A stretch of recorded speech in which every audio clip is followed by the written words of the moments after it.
Brody, what's up, man? How you doing? You ready for this weekend? Danny, yeah, man. Kairos guys, campus pastors, this is gonna be amazing. It's gonna be awesome. Iowa City, Ames, preaching together. Who would have thought?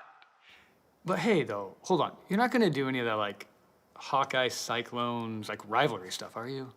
Brody, what kind of pastor do you think I am?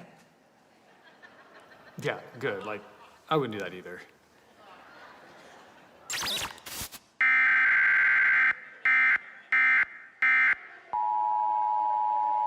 This is a cyclone weather alert. Ladies and gentlemen, radar has indicated a strong storm approaching Lutheran Church of Hope. High winds and low visibility are expected. Hawkeye fans in the warned area should seek immediate cover.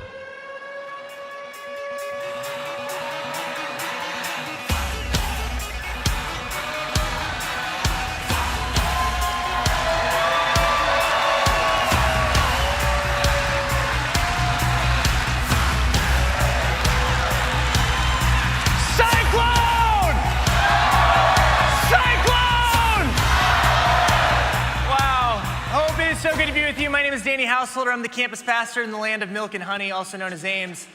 And we're just so glad that you can be here. I'm terribly sorry that it does not look like Brody had the time today. So maybe we'll just...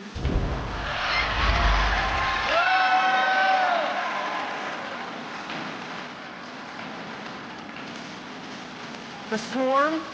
What is this, a swarm of mosquitoes?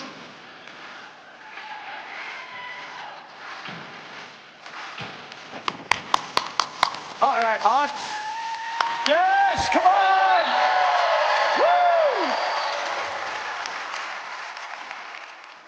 Woo! You look pretty good. Well, you don't look good at all. Who am I kidding? No, but we both are a little ridiculous. All right, yeah, fine. We are fully clothed under here, just so everybody knows. This is not one of those sermons where we lose our jobs.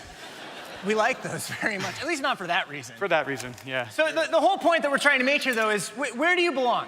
Cyclones, Hawkeyes, there's something about rivalries that help us know clearly where we fit in, where our home is. And maybe you look at this and you're like, I don't fit in any of those categories. I'm a Panther, and if that's you, you're everybody's friend. We love you. And we're really glad that you're here, especially. But rivalries do that to us. They give us a whole sense of understanding of belonging and maybe where we don't belong. Yeah, that's Luke 15. This whole chapter in Luke, as we're reading it this year, it talks about lost things being found. Things that don't have their place, trying to find their place. 3 awesome stories we're going to tell you about today. So Jesus gets right into it, and he gets right into it because there's some observations taking place about the people who feel like they belong with him, who feel like they're at home with him. Luke chapter 15, verse 1, tax collectors and other notorious sinners came to listen to Jesus teach. And this is the really fun part. Notorious sinners felt like they belonged with Jesus. They had a home with him. They got to spend time with him. They got to be at his feet, to learn from him, and to be transformed by him.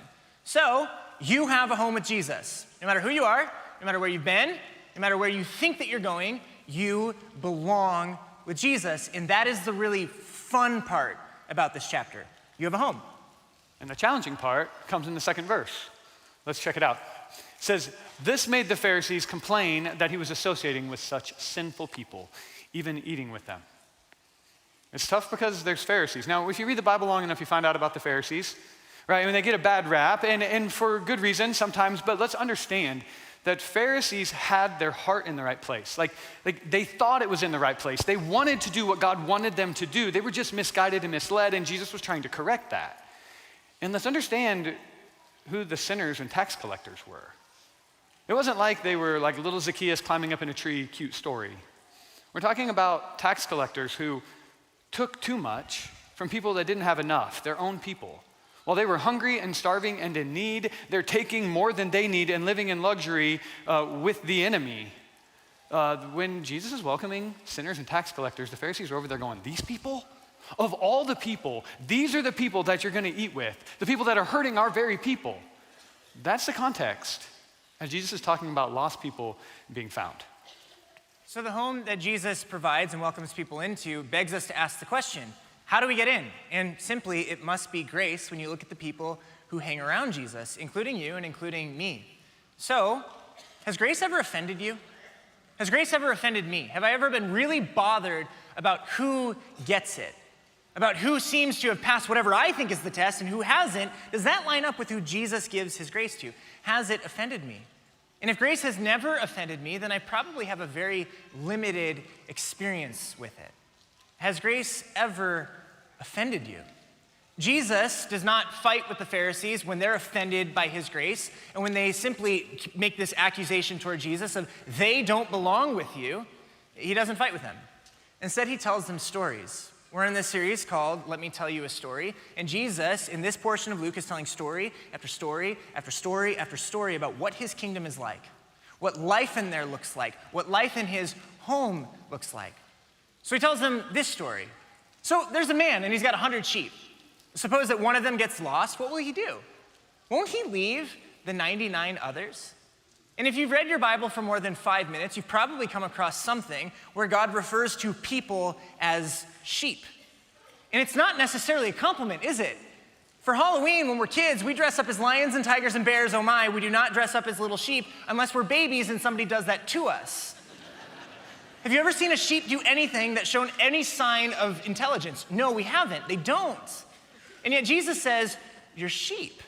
He's being brilliant here, because if Jesus starts just by saying like, yeah, they're notorious sinners and you need to welcome them because I welcome them, he will totally lose the Pharisees. But who gets mad at a sheep? The only time we get mad at sheep is when we expect them to act like people. No, sheep are sheep, and sheep do really ridiculous things. And I think this is maybe a good sign of what it looks like to follow Jesus as a sheep. Like, hey, Jesus, I love you so much. You've saved me. You've helped my life. And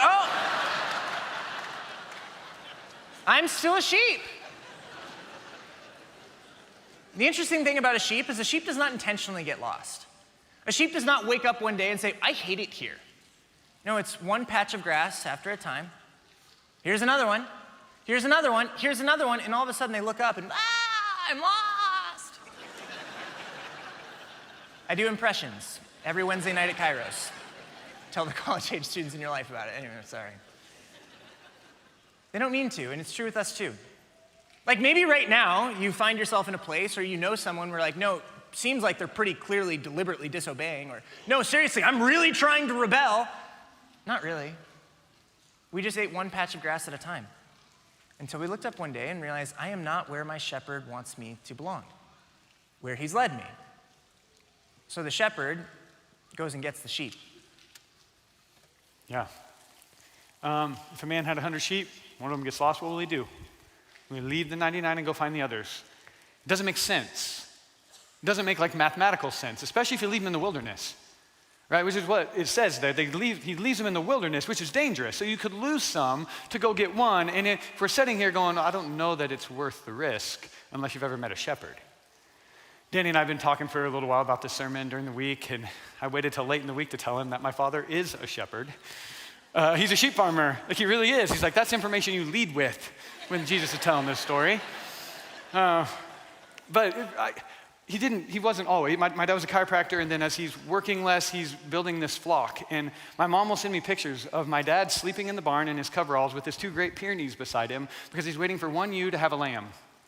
The whole night. The whole doesn't matter because you don't lose one because you care about it and you love it. And so I watch my dad just care for these sheep, and they're not as smart as we want them to be. It's not just my dad, though. Those 2 Great Pyrenees, those big white sheepdogs, they're absolutely amazing. Maybe you've had experience with them. But my dad tells this story. One day, a ewe died giving birth.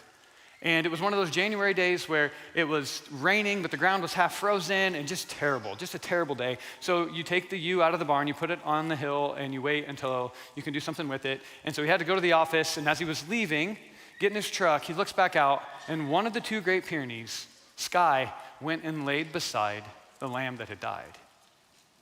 So my dad gets out of his truck, like he loves his dogs too. He says, girl, thank you so much, you're doing your job, but she's dead. Just go back to the barn. Wouldn't budge. Pushes it, tries to scare it. That dog will not leave. So my dad gets in his truck and he goes and goes to the office, comes back a couple hours later, because that's what you do during lambing season. And now this time, Sky had went to the barn and Belle had come out and laid beside the lamb. They were switching back and forth. One was getting dry and getting warm while the other one was taking care of the lamb. And they did this for 8 to 10 hours before they finally realized what had happened. I'm not telling you a cute story and a touching story about a couple dogs. I'm saying I think this is the heart of the Father for you and for me. That things weren't whole in the barn. Someone was missing and those dogs knew it. And they were going to do anything to make sure that the lost was found. And that's how God feels about every one of us, every one of you. I don't get to be here very often. I'm in Iowa City, and I was watching you all just continuing to come in. It's like, where are they going to put them? This is crazy. It's absolutely amazing. And yet I still see a few spots. And until those spots are full and until every spot on every service is full, there's still someone, a lamb that needs to be found. And it's not that us here is any better than anybody else. It's that we care so much. The heart of the Father is in us. It's an amazing story, an amazing parable that Jesus gets to tell to inspire us, that we have a home. It's not mathematically brilliant if you're going to leave 99 to find one, but it's love. Love isn't mathematics. It's just extravagant. And when's the last time that you lost something that you love? Something that you care for? Can you take your mind off of it? Can you think of a single other thing? This is our 2.5-year-old Lainey, and this is her favorite object in the world. It's her stuffed puppy named Puppy. And it looks identical to her real dog named Denver, but this thing goes with her everywhere that she goes. We will not leave where we are unless she has Puppy. Now, one of her parents, named Dad, loses Puppy quite often. And when we've lost Puppy, Lainey loses her cool. And I don't blame her for it because this thing really matters to her. And we negotiate with her like, oh, well, here's a teddy bear. Here's a stuffed unicorn. Even if I came to her and said, here's a real living unicorn, the first one that's ever existed, it doesn't matter because it's not Puppy. We cannot take our mind, we cannot take our heart off of the thing that we love when it's not in its place, when it's not home, when it's not where it belongs. That's the heart of our Father. Finding the sheep. Jesus tells another story about a lost coin. There's one lost coin out of 10. The woman turns over her entire house. Why? Because she cannot get her heart off of the thing that is missing. It's a huge deal, such a huge deal that when it's found, what do you do when you find your car keys and you haven't seen them for a week? Oh, let's throw a party! Naturally, that's what Jesus says comes next. There's joy in the presence of God's angels when even one sinner repents. It is such a big deal for lost things to be found, for things to be brought home, that heaven literally throws parties over it. And here we are building resumes. Here we are trying to impress the world. Here we are going after all sorts of good things, but they're not heaven. You got the attention of heaven celebrating, partying over you. Heaven parties over such a big deal. This is clearly a very big deal to Jesus. The Pharisees are basically telling him, these people, they don't belong with you. Why do you hang out with them? Jesus has told them one story about a sheep. He told them a second story about a coin. Now he's going to tell a third story, maybe the most famous story that he ever told. When Jesus wanted to prove a point, he would often tell one story. Here he's telling three. We need to pay attention to this. Maybe you've heard of it. There's a man, he had 2 sons. The younger son told his father, I want my share of your estate now, before you die. Now, that sounds pretty shocking and jarring to us today, but back in those days, this was huge. You didn't get your inheritance until your father had died. This is the son walking up to his dad and saying, let's pretend like you're dead. He's a sheep. He's doing what sheep do. He probably didn't wake up one day and decide, I'm going to do it. No, he's eating one meal after a time. One moment after a time until he wakes up and he sees that he's somewhere else. And he uses the excuse that we oftentimes use to get out of different places in our life that we just don't want to be anymore. I don't belong here. I don't belong with you. And it gives ourselves permission to do things like, oh, I don't belong here. I don't feel like myself. I'm going to leave this family. I don't feel like myself. I'm going to leave this marriage. I don't feel like myself. I'm going to leave this community. I'm going to leave this church. I'm going to leave this group. I'm going to leave this career. I just don't feel like myself. So the younger son, he packs all of his belongings and he moves to a distant land because that's what we do. We've got destination disease. We're always looking for the next thing, thinking that if I can just get around the corner, finally, I will be at the place that makes me feel a little bit more like myself. And yet, we all know this. A location and a destination does not actually change your identity. It changes where you stand. It does not change who we actually are. We've all got a friend who's gone to Hawaii. They come back, and they're like, it's a state of I messed that up. It's a state of mind. Oh, yeah, hang loose. Meanwhile, somebody cuts them off in traffic. They're not hanging loose anymore. Why? Because they're still them. And we're still us. The destinations do not change us. And so the son, he finds himself, after having recklessly spent everything that the father gave him, desperate for survival, he takes a job feeding pigs in the mud. And for a young Jewish man back in those days, this was the most socially degrading thing he could have possibly done to himself. In the mud with the pigs. And Jesus says he finally comes to his senses and he says, here I am dying of hunger. I'll go home to my father and I'll say, I'm no longer worthy of being called your son. Interesting, this younger son started the story off by saying, I don't belong with my father. And when he's come to his senses, he's still not fully getting it. Because he still doesn't believe he belongs at home, does he? He says, no, I'm not worthy of being called your son. Let me rehearse a speech. I've got to get to another destination. And now even home's become a destination. We don't get home by traveling. We don't get home by searching. We don't get home by building up the resume. We don't get home by looking a certain way. In this story, we will find you get home by being found, just like the sheep was found, just like the coin was found. Home is not something that can be chased. But this son finds himself in the mud, and this is when the mud shows itself. The destination, the big dream, the pursuit that might be a good thing, but it's not home. This is what always shows it to be a con. The thing that promised him to finally make him feel like himself couldn't even give him food. What's your distant land? What's the thing that you believe is finally going to make your life worth living? That all of it was actually worth it. It really mattered. I'll be seen, I'll be remembered. It might be a good thing, but if it's not Christ, it's not home. And it cannot give you yourself. Only your Creator can do that. Home cannot be chased. So let's say you find yourself in the mud today, and you're falling for the trick. That the mud's telling the truth, and it can never be washed away from you. The younger son was wrong, and so are you. The story tells us why he was wrong. The encounter with his father, here it is. And while he was still a long way off, his father saw him coming, and filled with love and compassion, he ran to his son, embraced him, and kissed him.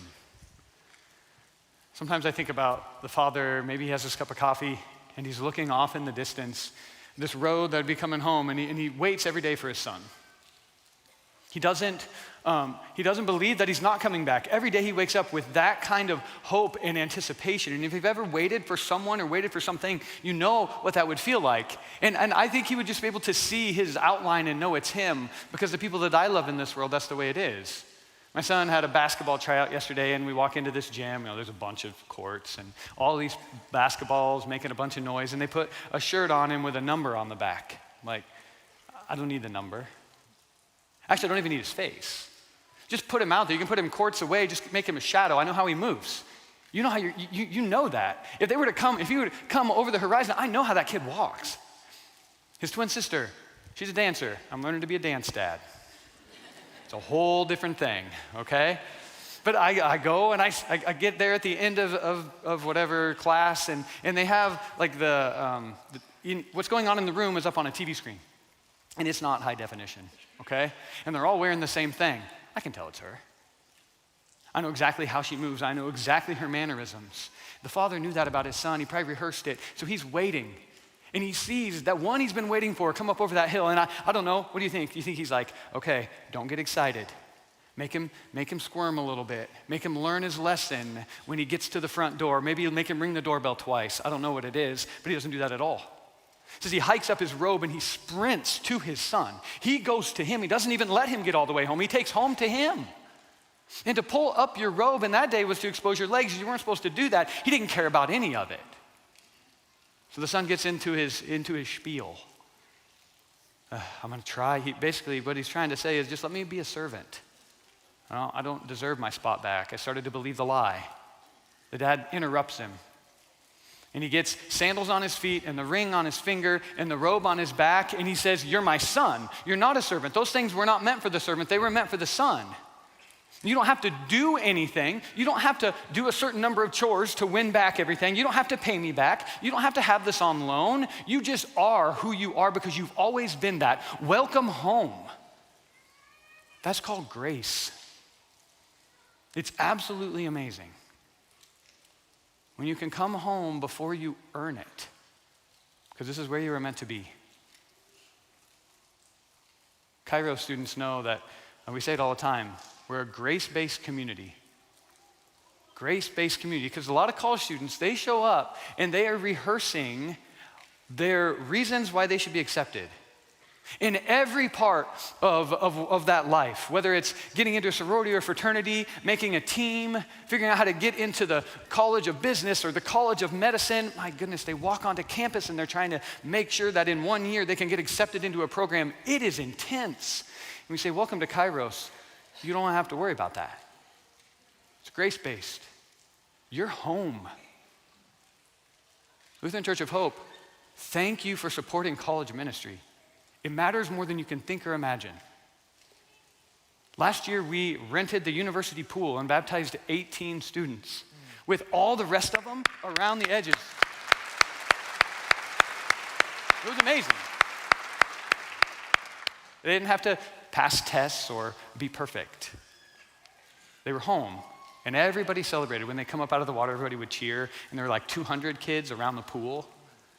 Thank you for supporting it. Our churches, Ames, Iowa City, you all, when we support that, you're basically battling a temptation to be the older brother. There's another brother in the story. And the other brother has trouble because he's not going to benefit from the arrival of the younger son. And you may not see that you would benefit perfectly from your support and your prayers and all that you could do for Kairos, but that's not the point. Listen to the older brother's story. The older brother was angry and he wouldn't go in to the party, this big party. All these years, I've slaved for you. You never gave me even one young goat. Yet when this son of yours comes back, you celebrate by killing the fattened calf. He doesn't even call him his brother. Son of yours. Why is he so upset? No, because nobody is jealous of a sheep. You're like, what does that mean? Well, think about it. If somebody has what you don't want, you can celebrate for them. If somebody shows up at home, their home, and it's not your home, you're fine. If somebody finds a coin and it was never your coin, you can celebrate for them. That's okay. But what happens? How do you celebrate when somebody gets the thing you want? That's a whole nother challenge. When the couple announces that they're pregnant and you've been waiting for that. When someone's son or daughter finally's come home and you haven't heard from yours for a year. When somebody gets the promotion that you were in line for, that you think you deserve, how do we celebrate that? How do we go into the party? How are we not the older brother? I think if we're following Jesus, maybe that's the one thing that will stand out. Is that we become people who celebrate the people who get the things that we want. But we got to know how. Danny, tell them how. How do we do that? Like, so what in all of this? When I'm feeling really courageous, I'll send my sermons to my dad before I preach them. And some other pastors at Hope have done this, and so they know this to be true. Sometimes we'll send him a sermon, and he'll respond, and he always responds, and I really appreciate that, and he gives me feedback. And sometimes I'll get to the end of the sermon, and he will write back this: so what? Like, what's the point? Like, is it really just like, don't be a jerk? Don't be an older brother? You know, give it your best, try your hardest, force yourself to cheer for people who are getting the life that you want. Just do it. Stop being mean. And if that's the case, then this story is just self-help, and it deserves way more than that, doesn't it? Or maybe if you find yourself as a younger brother, what's the story about? Is it really just like, oh, you are disgusting, you're filthy, look at the mess that you've made of yourself. Pick yourself up, clean yourself up, walk home. We give this younger son way too much credit. The sheep gets found by the shepherd. The coin gets found by the woman who is searching for it. But this younger son, he's a person. He's got a brain. He knows his way around this land. If we're not careful, we might start to think that he found his way home. But that's not what happened. When the father is pleading with the older brother to come back into the house, we had to celebrate this happy day, for your brother was dead and he's come back to life. He was lost, but now he is found. Not he found his way home. Passively, something happened to him. He was found. And it makes sense in the story of the sheep. The shepherd went out and found the sheep. It makes sense in the story of the lost coin. The woman turned over the entire house to find the lost coin. But here's the younger brother. Who went out and found him? This story seems to not make a whole lot of sense. It's like the father forgot what really happened. Didn't he walk his way back? Didn't he fix himself? Didn't he have some sort of effort put into why he's home again? No, he's not. And if Jesus is saying that, he's contradicting his first two stories, but he's not. Who is supposed to go out and look for him? Everybody who is listening to Jesus in this ancient Jewish world knows that there is a responsibility of the older brother. The older brother got the lion's share of the inheritance, and not as a reward, but as a responsibility. This older brother is supposed to get the family's riches so that they can keep the family together at all costs. If there is a younger brother who wanders away, you go out and you find him. If there is someone in the family who's broken off relationships, you go out and you reconcile them. If there's someone in the family who's made a mess of their lives, you go out and you clean it up for them. You've got this responsibility. You've got the riches. You've got what you need. Go out and do it. It is your singular purpose if you are the older brother in the family. And this younger son desperately needed a true older brother. But instead, he got a Pharisee. He got a sheep. You know, the father didn't rebuke the younger son when he said, "Give me my money now." Why doesn't he rebuke the older son when the older son has clearly failed at his responsibility? Because he's a sheep too. And when we find ourselves getting upset when someone else gets the life that we wanted, Jesus looks at us in the way that he looks at sheep. And when we find ourselves in the mud, making a mess of our lives, Jesus sees us as valuable as his lost coin. Would turn over everything. Who was going to go out and get the son? Is it us? Is that our job? I'm not saying that we're just supposed to just sit by and do absolutely nothing, but we do have instruction here. Jesus has already said it in verses 7 and verse 10. After the sheep is found, heaven throws a party. After the coin is found, there's joy in the presence of God's angels, even when one sinner repents. Heaven is partying. Heaven is celebrating. Why is heaven celebrating here? Why are the angels just cheering as if they're sitting in the stands? Angels have very important jobs. They're messengers. There are stories of protection. And yet, here, they realize something's happening that they cannot do. And we have very important jobs too. We don't just sit in the Christian life and watch it happen. No, we deliver messages. We become neighbors. We work for justice. We have important work to do. However, when it comes to finding the lost, when it comes to grace bringing someone home, even the angels can't do it, and neither can we. Because we're sheep.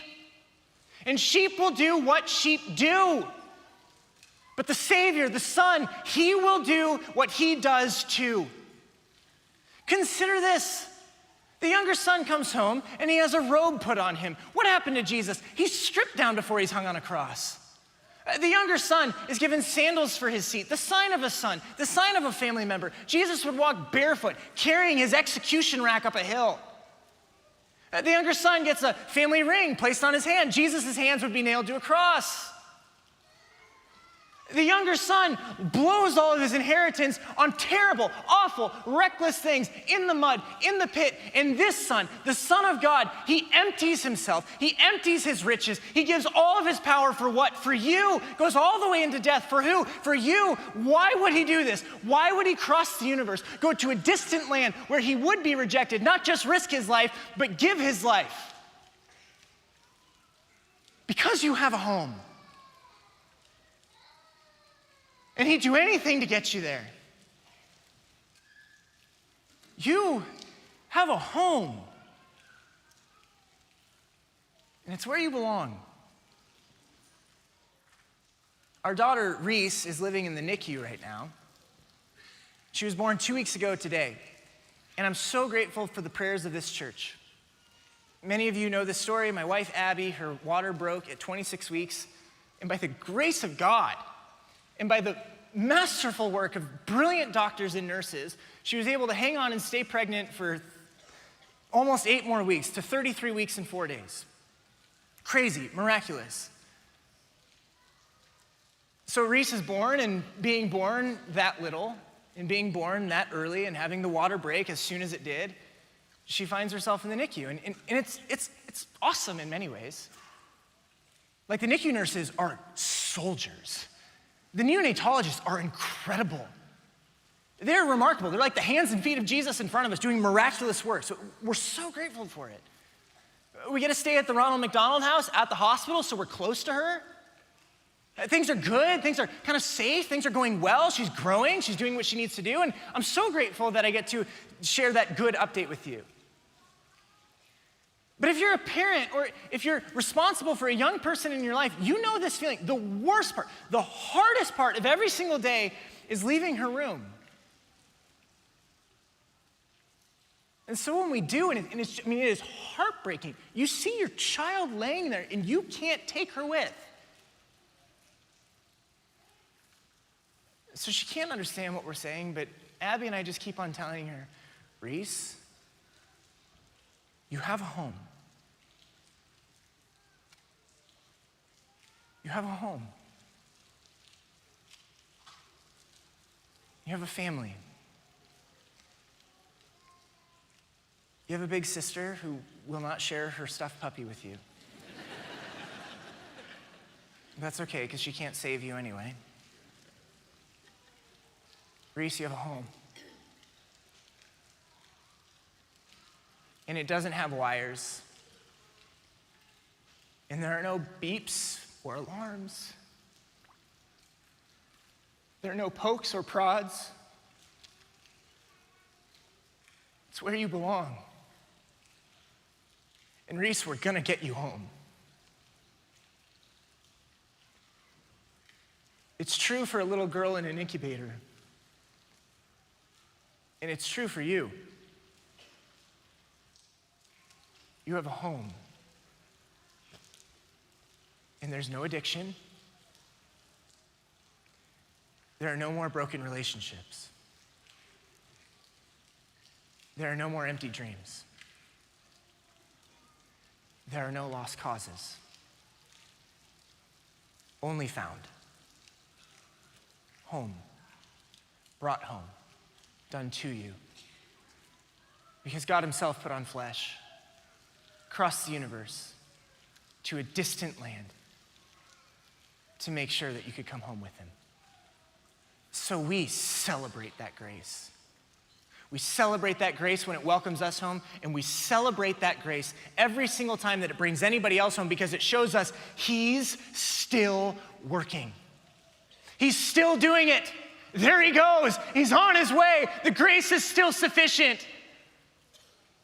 Celebrate, party, and when I'm having a really hard time dealing with that, if I'm really struggling seeing somebody else get the life that I'm getting, I just need to soak in his grace and remember what it took to love me. Here at this church, one of our core values is lost people matter to God, and so they matter to us. How do we know lost people matter to God? Because we matter to God.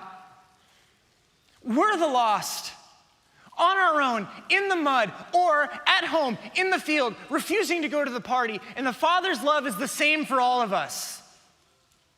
Not mad at you. He knows how sheep live, and he knows what his kids do. But he wants his kids home. Soak in that grace. Be overwhelmed by that grace. Be offended by that grace until we can begin to celebrate that grace. So invite him to the party. That's a party you want to go to. And I can remember being a church kid growing up, and I didn't always know what Sunday of the month it was until I walked into church and I saw communion up on the altar. And when I saw communion, I was always like, it's gonna cost me the first quarter of the football game. But I didn't get it yet. Like, it wasn't a party yet. It was just additional parts of the service. And that's not what this is at all, because that's not what Danny was talking about at all. This is where you get to receive the body and blood of Jesus Christ. What frees you up to live in this world in a different way, to celebrate in a whole different way. And if you're out there right now and you're like, I don't know that I'm as excited about it as Brody and Danny are, hang around a little longer. Just keep understanding that the invitation goes out. Ask some questions. It's grace-based. You don't have to be understand everything perfectly to come forward and receive this gift, to come forward to the party. But I'll tell you, if you've been working in this church for a long time, please don't stand there with your arms crossed and go, I'm not sure they should go up. We just heard 3 stories about that. You don't want to be that. It's better. Drop your arms, walk forward and celebrate. Hug people. Make the line a little bit longer because you can't help it. Because I get to tell you the greatest story of all time. Jesus was hanging out with a bunch of people that probably didn't deserve to come to the party in the upper room. And he took bread and he gave thanks to God and he blessed it and he broke it and he said, take and eat. This is my body which is broken for you. Do this in remembrance of me. When the supper was over, he took the cup, gave thanks to God, blessed it and said, drink from this all of you. This is my blood of the new covenant, poured out for you and for many for the forgiveness of sins. Every time you drink of this, remember me. Celebrate. Let's pray the Lord's Prayer together. Our Father, who art in heaven, hallowed be thy name. Thy kingdom come, thy will be done, on earth as it is in heaven. Give us this day our daily bread, and forgive us our trespasses, as we forgive those who trespass against us. And lead us not into temptation, but deliver us from evil. For thine is the kingdom, and the power, and the glory forever and ever. Amen.